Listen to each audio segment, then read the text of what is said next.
Sveiki visi, su jumis aš, Kristina, ir šiandieną aš jūs pamokysiu nusipiešti daiktą iš natūros. Tai šįkart aš piešiu tokią varlę, nes daugumai varlės nėra labai lengvas dalykas, tada aš išmokysiu. Štai ant šio didelio lapo. Gerai, taigi pradedam. Pirmiausia, nusipiešiam tokią figūrą, tada letenėles reikia padaryti iš šonų. Pirmiausia, darysime kaip ir ant katės kojų brūkšnius.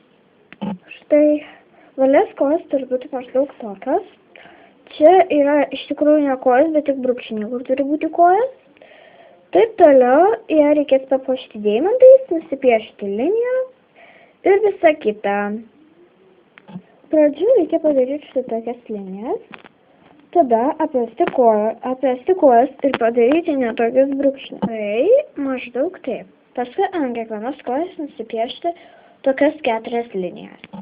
Turiu padaryti tokias labai negražias ateiviškas rankas, letenėles, bet paskui mes jas ištaisysime. Čia tik taip, kad būtų pradžia. Tada ant milžiniškų rankų padaryti štai tokias plėvelės.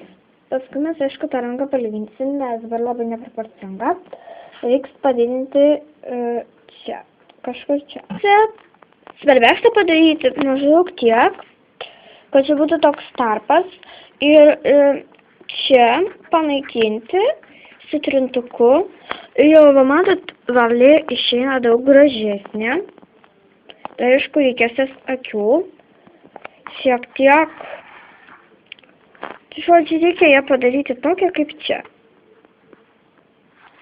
Taip, gal jūs geriau matysit. Jo.